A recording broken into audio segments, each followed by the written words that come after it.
کلادار یعنی قلعے کا کمانڈر غالباً خلیفہ کے حکم یا شاید اندر سے آنے والی فوج کا انتظار کر رہا تھا۔ اس نے کوئی کارروائی نہ کی، مقابلے کے لیے وہ تیار تھا۔ خلیفہ کو باہر کی صورتحال کی اطلاع مل گئی۔ وہ بچہ تھا، ایک بار تو جوش میں آ گیا، پھر گھبرا گیا۔ اس کے مشیروں نے اس کا حوصلہ بڑھایا اور اسے حکم دلوایا کہ فوج باہر نکل کر سلطان ایوبی کو گھیرے میں لے لے اور ہتھیار ڈلوا کر سلطان ایوبی کو گرفتار کر لے۔ اس اثناء میں شہر کے لوگوں کو بھی پتہ چل گیا کہ سلطان ایوبی فوج لے کر آیا ہے۔ نور الدین زنگی کی بیوہ حرکت میں آ گئی۔ اس نے عورتوں کی جو زمین دوز جماعت بنا رکھی تھی وہ بھی سرگرم ہو گئی۔ گھر گھر اطلاع پہنچ گئی کہ سلطان ایوبی آیا ہے۔ عورتیں باہر نکل آئیں اور خوش آمدید صلاح الدین ایوبی کے نعرے لگانے لگی۔ بعض نے پھول بھی اکٹھے کر لیے، مرد بھی نکل آئے۔ نعروں سے دمشق گونجنے لگا۔ خلیفہ کے حاشیہ برداروں کو شہریوں کا یہ رویہ پسند نہ آیا، مگر شہریوں کا سیلاب شہر کے دروازے پر ٹوٹ پڑا تھا۔ لوگ شہر کی فصیل پر بھی چڑھ گئے تھے اور سلطان ایوبی کو خوش آمدید کہہ رہے تھے۔ خلیفہ اور اس کے حواریوں کو سب سے بڑی چوٹ یہ پڑی کہ انہیں یہ اطلاع ملی کہ فوج نے سلطان ایوبی کے مقابلے میں آنے سے انکار کر دیا ہے۔ سپاہیوں تک تو حکم ہی نہیں پہنچا تھا۔ انکار کرنے والے سالار اور دیگر کمانڈر تھے۔ کمانڈروں میں کچھ ایسے تھے جو امراء کے پروردہ تھے۔ وہ اپنے دستوں کو تیاری کا حکم دینے لگے تو خلیفہ کے مخالف کمانڈروں نے انہیں خبردار کر دیا کہ انہوں نے سلطان ایوبی کے خلاف ہتھیار اٹھائے تو انہیں گھوڑوں کے پیچھے باندھ کر شہر میں گھسیٹا جائے گا۔ 3-4 کمانڈروں نے ایک دوسرے کے خلاف تلواریں نکال لیں۔ معاملہ خون خرابے تک پہنچنے ہی والا تھا کہ زنگی کی بیوہ آن پہنچی۔ یہ عورت پاگلوں کی طرح بھاگ دوڑ رہی تھی۔ وہ گھوڑے پر سوار تھی، گھوڑا پوری طرح ہانپ رہا تھا۔ وہ دیکھنے آئی تھی کہ فوج کیا کر رہی ہے، کہیں ہانہ جنگی کی صورت تو پیدا نہیں ہو گئی۔ اس نے یہ منظر دیکھا کہ 3-4 کمانڈر تلواریں نکالے ایک دوسرے کو للکار رہے تھے اور دوسرے بیچ بچاؤ کر رہے تھے۔ ان میں توفیق جواد بھی تھا۔ زنگی کی بیوہ کو دیکھتے ہی وہ دوڑ کر اس تک گیا اور کہا، آپ یہاں کیا کر رہی ہیں؟ یہاں کیا ہو رہا ہے؟ اس عظیم مجاہدہ نے پوچھا، کیا فوج صلاح الدین ایوبی کے استقبال کے لیے جا رہی ہے یا مقابلے کے لیے؟ زنگی کی بیوہ گھوڑے سے کود کر اتری اور ان کمانڈروں کے درمیان آ گئی جو ایک دوسرے کو للکار رہے تھے۔ اس عورت نے اپنا سر ننگا کر دیا اور ان سے چلا کر کہا، بے غیر تو پہلے اس سر کو تن سے جدا کرو، اپنی ماں کا سر اس مٹی میں پھینکو، پھر کافروں کی حمایت میں لڑنا۔ تم ان بیٹیوں کو بھول گئے ہو جنہیں کافر اٹھا کر لے گئے تھے۔ تم اپنی ان بچیوں کو بھول گئے ہو جو کافروں کی درندگی سے مر چکی ہیں۔ تم کس کی حمایت میں ایک دوسرے کے خلاف تلواریں نکالے ہوئے ہو؟ میرے بیٹے کے وفادار کافر ہیں، آؤ پہلے میری گردن اڑاؤ، پھر ایوبی کے مقابلے میں جانا۔ زنگی کی بیوہ کے آنسو بہہ رہے تھے، منہ سے جھاگ پھوٹ رہی تھی۔ کمانڈروں نے تلواریں نیاموں میں ڈال لیں اور سر جھکا کر ادھر ادھر ہو گئے۔ کیا فوج نے حکم عدولی کی ہے؟ یہ خلیفہ کے ایک مشیر کی گھبرائی ہوئی آواز تھی جس نے خلیفہ کے دربار میں سناٹا طاری کر دیا۔ محافظوں کے دستے باہر نکالو، ایک امیر نے غصے سے کہا، جم کر مقابلہ کرو۔ تھوڑی ہی دیر بعد محافظوں کے دستے تیار ہو گئے۔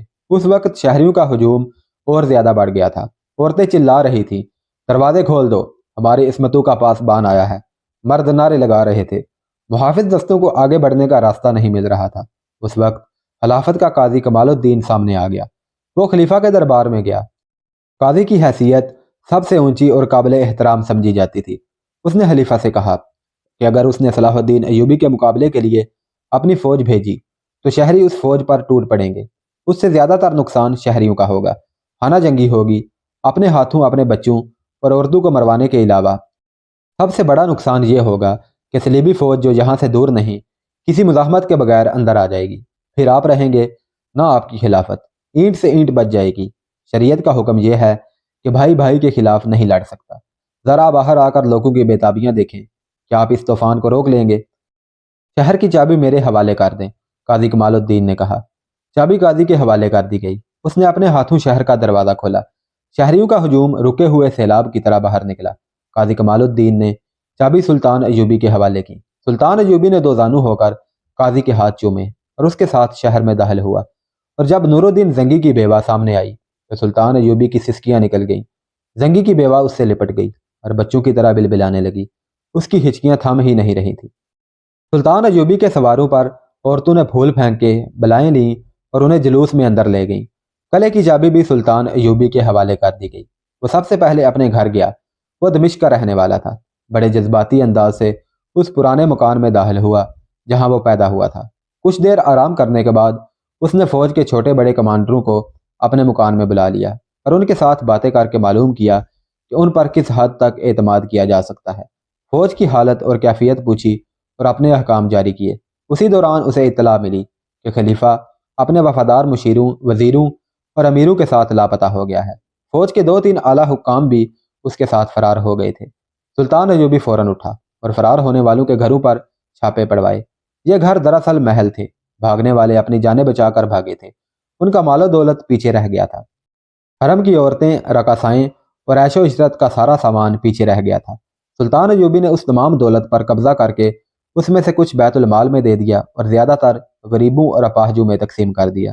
اس نے خلیفہ اور مفرور امراء وغیرہ کے تعاقب کی ضرورت محسوس نہ کی۔ اس نے مصر اور شام کی وحدت یعنی ایک سلطنت کا اعلان کر دیا اور اپنے بھائی تقی الدین کو دمشق کا امیر مقرر کر دیا۔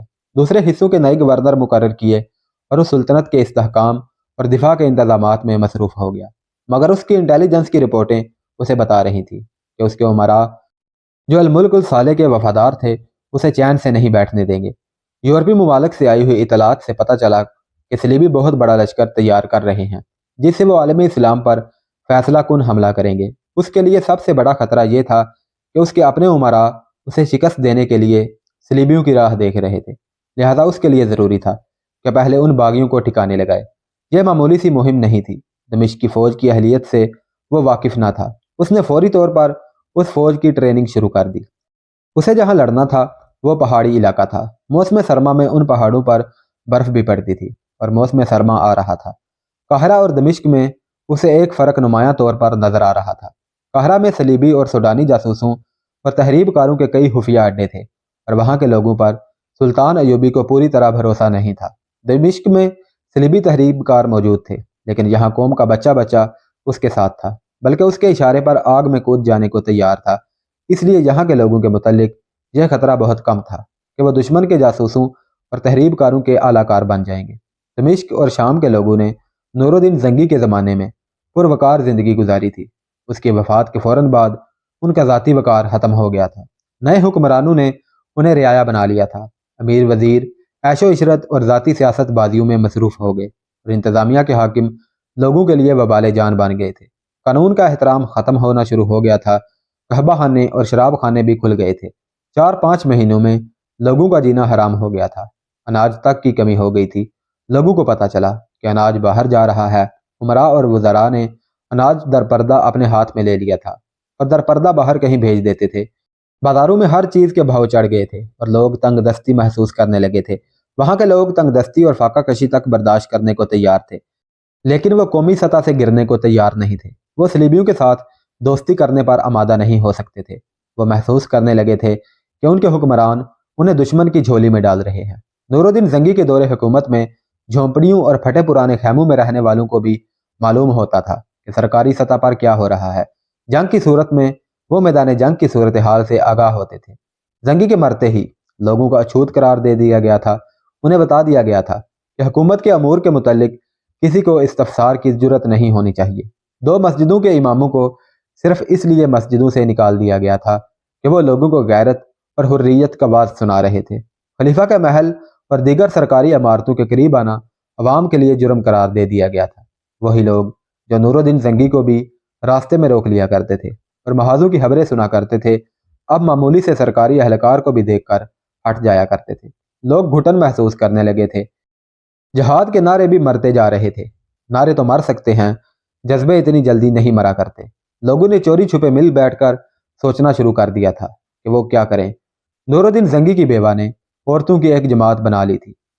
ان حالات اور اس گھٹن میں انہیں اطلاع ملی کہ صلاح الدین ایوبی آ گیا ہے اور فوج ساتھ لایا ہے، تو وہ استقبال کے لیے باہر نکل آئے۔ اور جب انہیں پتہ چلا کہ خلیفہ سلطان ایوبی کو اپنی فوج کے زور سے روکنا چاہتا ہے تو لوگ فوج پر ٹوٹ پڑنے کے لیے تیار ہو گئے۔ خلیفہ کے محافظ دستوں کی انہوں نے بہت بے عزتی کی تھی۔ یہی وجہ تھی کہ خلیفہ المالک الصالح اور اس کے حواری امیر چوروں کی طرح دمشق سے بھاگ گئے تھے اور اب لوگ سلطان ایوبی پر جانیں فدا کرنے کو بے تاب تھے۔ لوگوں کی اس جذباتی کیفیت نے سلطان ایوبی کا کام آسان کر دیا تھا۔ اور تمہیں قومی جذبہ پہلے سے ہی تھا، اب یہ جذبہ دہکتے انگارے بن گیا۔ جوان سال لڑکیوں کا ایک وفد سلطان ایوبی کے پاس آیا اور یہ عرض داشت پیش کی کہ لڑکیوں کو محاذ پر فوج کے ساتھ بھیجا جائے اور انہیں عسکری تربیت دی جائے۔ وہ زخمیوں کی مرہم پٹی کے علاوہ لڑنا بھی چاہتی تھی۔ سلطان ایوبی نے ان کے جذبے کو سراہتے ہوئے کہا، مجھے جس روز تمہاری ضرورت پڑی تمہیں گھروں سے نکال لوں گا۔ ابھی تمہارا محاذ گھر ہے، میں تمہیں گھروں کا قیدی نہیں بنانا چاہتا۔ اگر تم مائیں ہو تو بچوں کو مجاہد بناؤ، اگر تم بہنیں ہو تو بھائیوں کو اسلام کے پاسبان بناؤ۔ میں تمہاری عسکری تربیت کا بندوبست کروں گا، مگر یہ نہ بھولنا کہ تمہیں گھروں کا نظام سنبھالنا ہے۔ ایسی چند اور باتیں کر کے اسے جیسے کچھ یاد آ گیا ہو، اس نے کہا، ایک محاذ اور ہے جس پر تم کام کر سکتی ہو۔ تم نے سنا ہوگا کہ ہم نے خلیفہ کے محل اور امیروں، وزیروں اور حاکموں کے گھروں سے بہت سی لڑکیاں برآمد کی ہیں۔ ان کی تعداد 2-3 نہیں، 200-300 ہے۔ ہم نے انہیں آزاد کر دیا تھا، وہ یہیں کہیں شہر میں یا گرد و نواح میں ہوں گی۔ معلوم نہیں وہ کہاں کہاں کی رہنے والی تھیں اور اب کہاں کہاں خراب ہوتی پھر رہی ہیں۔ میں ان ذرا ذرا سے مسئلوں کی طرف توجہ نہیں دے سکتا، میرے سامنے بڑے بڑے اونچے پہاڑ کھڑے ہیں۔ میں یہ کام تمہارے سپرد کرتا ہوں کہ لڑکیوں کو تلاش کرو، ان میں بہت سی ایسی ہوں گی جنہیں خرید کر یا اغوا کر کے حرموں میں داخل کیا گیا ہوگا۔ اب ان کا مستقبل یہی ہے کہ وہ خفیہ قحبہ خانوں میں چلی جائیں گی، سرائے میں مسافروں کی خدمت کریں گی اور ذلیل و خوار ہوتی پھریں گی۔ ان کے ساتھ کوئی شادی نہیں کرے گا۔ انہیں ڈھونڈو اور ان میں کھوئی ہوئی عزت از سر نو پیدا کر کے ان کی شادیوں کا انتظام کرو۔ لڑکیوں نے اس مہم کا آغاز کر دیا۔ انہوں نے اپنے گھروں کے مردوں کی مدد حاصل کی اور چند دنوں میں کئی ایک لڑکیاں برآمد کر کے انہیں اپنے گھروں میں رکھ کر ان کی تربیت شروع کر دی۔ ان بد نصیب لڑکیوں میں سحر نام کی ایک لڑکی تھی جسے زبردستی رقاصہ بنایا گیا تھا۔ اسے ایک امیر کے گھر سے برآمد کر کے رہا کیا گیا تھا۔ اس نے ایک غریب گھرانے میں پناہ لے رکھی تھی۔ اتفاق سے لڑکیوں کو پتہ چلا تو اسے وہاں سے لے آئیں۔ اس نے جب دیکھا کہ دمشق کی لڑکیاں باقاعدہ فوج کی طرح کام کر رہی ہیں تو اس کی سوئی ہوئی غیرت بیدار ہو گئی اور اس میں جذبہ انتقام بھی بیدار ہو گیا۔ اس نے لڑکیوں کو بتایا کہ اس کے ساتھ کی ایک رقاصہ سرائے کے مالک کے پاس ہے۔ سحر سرائے کے مالک کو جانتی تھی۔ اس نے بتایا کہ یہ آدمی صلیبیوں کا جاسوس ہے۔ اس نے ایک تہہ خانہ بنا رکھا ہے جہاں فدائی یعنی حشیشین اور صلیبی جاسوس راتوں کو جاتے ہیں، رقص ہوتا ہے اور شراب کے مٹکے خالی ہوتے ہیں۔ سحر کو بھی ایک رات وہاں لے جایا گیا تھا۔ اس نے کہا، میں ان جاسوسوں کو پکڑوا سکتی ہوں، لیکن میں انہیں پکڑوانا نہیں چاہتی۔ سرائے کے مالک کو اپنے ہاتھوں قتل کرنا چاہتی ہوں، مگر یہ کام میں اکیلے نہیں کر سکتی، تم میرا ساتھ دو۔ لڑکیاں تیار ہو گئیں۔ انہوں نے ایک منصوبہ تیار کر لیا۔ اس کے مطابق ایک شام سحر پردے میں سرائے کے مالک کے پاس چلی گئی۔ وہ اسے دیکھ کر بہت خوش ہوا۔ سحر نے کہا، میں فوراً تمہارے پاس پہنچ جاتی، لیکن شہر میں پکڑ دھکڑ ہو رہی تھی۔ مجھے ڈر تھا کہ میں تمہارے پاس آئی تو تم بھی پکڑے جاؤ گے۔ میں ایک غریب سے گھرانے میں یتیم لڑکی بن کر چھپی رہی۔ اب حالات صاف ہو گئے ہیں، تم پر کسی نے شک نہیں کیا، اس لیے تمہارے پاس آ گئی ہوں۔ سرائے کا مالک اسے اپنی رقاصہ کے پاس لے گیا۔ وہ بھی بہت خوش ہوئی۔ اس شام کے بعد وہ چند راتیں وہیں رہی۔ اس نے دیکھا کہ خلیفہ اور عیاش امراء کے چلے جانے اور سلطان ایوبی کے اتنے سخت احکام کے باوجود سرائے کے تہہ خانے میں رونق وہی تھی۔ اس میں کوئی فرق نہیں آیا تھا۔ مسافر اپنے قبروں میں سو جاتے تھے تو تہہ خانے کی دنیا آباد ہو جاتی تھی۔ وہاں اب بھی صلیبی جاسوس اور فدائی آتے تھے۔ سحر ان کا دل لبھاتی رہی اور راتوں کو ناچتی اور انہیں شراب پلاتی رہی۔ یہ لوگ مسافروں کے بحروب میں سرائے میں آتے تھے۔ سحر نے یہ بھی دیکھ لیا تھا کہ رات کو سرائے کے باہر پہرے کا انتظام بھی ہوتا ہے تاکہ کوئی خطرہ نظر آئے تو تہہ خانے تک قبل از وقت اطلاع پہنچا دی جائے۔ سحر کو وہاں قید کر لیا گیا تھا۔ وہ اکیلی باہر نہیں جا سکتی تھی۔ وہ دل پر پتھر رکھ کر وہاں ناچتی رہی۔ وہ مایوس ہو گئی تھی۔ وہ انتقام لینے آئی تھی مگر قید ہو گئی۔ اس نے کسی بار اپنی مایوسی کا اظہار نہ ہونے دیا۔ اس سے یہ فائدہ ہوا کہ وہ لوگ اس پر اعتماد کرنے لگے۔ بعض راز کی باتیں بھی اس کے سامنے کر گزرتے تھے۔ ایک رات تہہ خانے کی محفل میں ایک صلیبی جاسوس نے سرائے کے مالک سے کہا، ہم ان 2 لڑکیوں سے اکتا گئے ہیں، کوئی نئی چیز لاؤ۔ سحر اور دوسری رقاصہ بھی وہیں تھی۔ دوسری رقاصہ کو تو افسوس ہوا ہوگا۔ سحر کو امید کی ایک کرن نظر آ گئی۔ سرائے کے مالک نے کہا کہ صلاح الدین ایوبی نے ایسی فضا پیدا کر دی ہے کہ اب دمشق میں کوئی رقاصہ یا کوئی نئی چیز نہیں مل سکے گی۔ مل کیوں نہیں سکے گی؟ سحر نے کہا، جن ناچنے گانے والیوں کو امیروں کے گھروں سے پکڑ کر آزاد کر دیا گیا تھا وہ ابھی یہی ہیں، میری طرح وہ بھی چھپی ہوئی ہیں۔ اگر تم لوگ مجھے 2-3 روز کے لیے باہر جانے دو تو میں انہیں پردہ دار خواتین کے بھیس میں یہاں لے آؤں گی۔ سحر کو اس وقت تک قابل اعتماد سمجھ لیا گیا تھا۔ انہوں نے اسے اجازت دے دی اور کچھ رقم بھی دے دی۔ صبح ہوئی تو سحر پردے میں باہر نکل گئی۔ 4-5 روز بعد سرائے کے چور دروازے سے 8 مستورات داخل ہوئیں اور سرائے کے مالک کے کمرے میں چلی گئیں۔ مستورات نے برقع نما لبادے اوڑھ رکھے تھے جن میں ان کے چہرے چھپے ہوئے تھے۔ کمرے میں آ کر سب نے نقاب اٹھا دیے۔ سرائے کے مالک نے آنکھیں مل کر انہیں دیکھا۔ اسے یقین نہیں آ رہا تھا کہ یہ سب جوان لڑکیاں تھیں اور ایک سے ایک بڑھ کر خوبصورت۔ ان کے ساتھ سحر تھی۔ اس نے بتایا کہ ان میں سے کون کون کس کے پاس تھی، اور یہ بھی بتایا کہ رقص دیکھ کر اور گانا سن کر تم پر مدہوشی طاری ہو جائے گی۔ اس نے کہا آج رات اپنے تمام دوستوں کو تہہ خانے میں بلاؤ۔ سرائے کا مالک پاگلوں کی طرح اٹھ دوڑا۔ وہ اپنے ساتھیوں کو رات تہہ خانے میں آنے کو کہنے گیا تھا۔ سحر لڑکیوں کو دوسری رقاصہ کے پاس لے گئی۔ وہ رقاصہ انہیں دیکھ کر حیران ہوئی کہ وہ ان میں سے کسی کو بھی نہیں جانتی تھی۔ اس رقاصہ نے ایک لڑکی کے ساتھ اپنی محسوس اصطلاحوں میں بات کی تو وہ لڑکی ذرا جھینپ گئی۔ سحر نے اسے کہا کہ یہ ڈری ہوئی ہیں، میں انہیں زمین کے نیچے سے نکال کر لائی ہوں۔ رات کو ان کا فن دیکھ کر تم سمجھ جاؤ گی کہ یہ کون ہیں اور کہاں سے آئی ہیں۔ وہ رقاصہ مطمئن نہ ہوئی۔ اسے کچھ شک ہوتا یا نہ ہوتا، اسے یہ افسوس ضرور تھا کہ ان لڑکیوں کے سامنے اس کی قدر و قیمت ختم ہو گئی ہے۔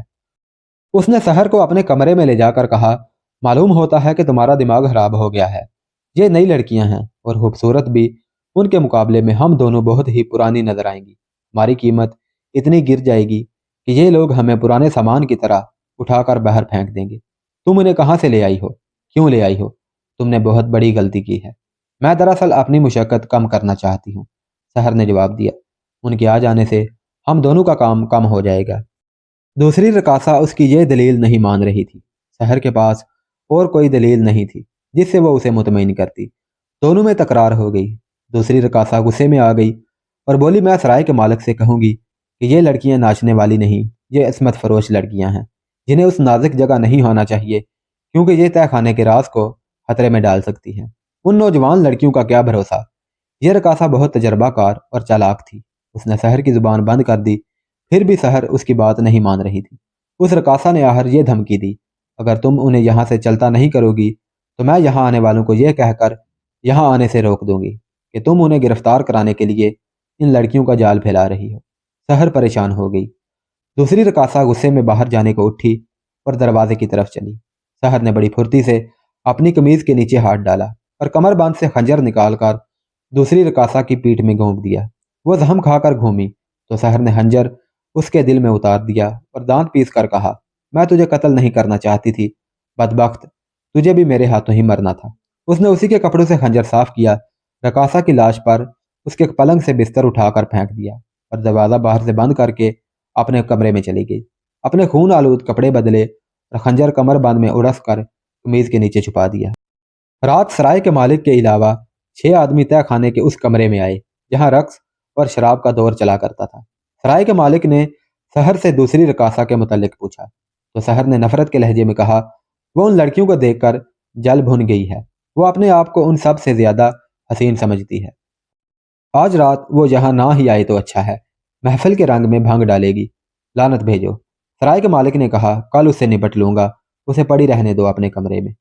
سحر نے ان 6 آدمیوں سے کہا ان لڑکیوں کے پاس اچھے کپڑے نہیں ہیں، ان کے لباس تم سب کے ذمے ہیں، آج رات وہ جن کپڑوں میں ہیں انہی میں تمہارے سامنے آئیں گی۔ انہوں نے جب لڑکیوں کو دیکھا تو بھول گئے کہ انہوں نے کیسے کپڑے پہن رکھے ہیں۔ لڑکیاں چہروں سے پیشہ ور ناچنے والی لگتی ہی نہیں تھی، ان کے چہرے تر و تازہ اور معصوم سے تھے۔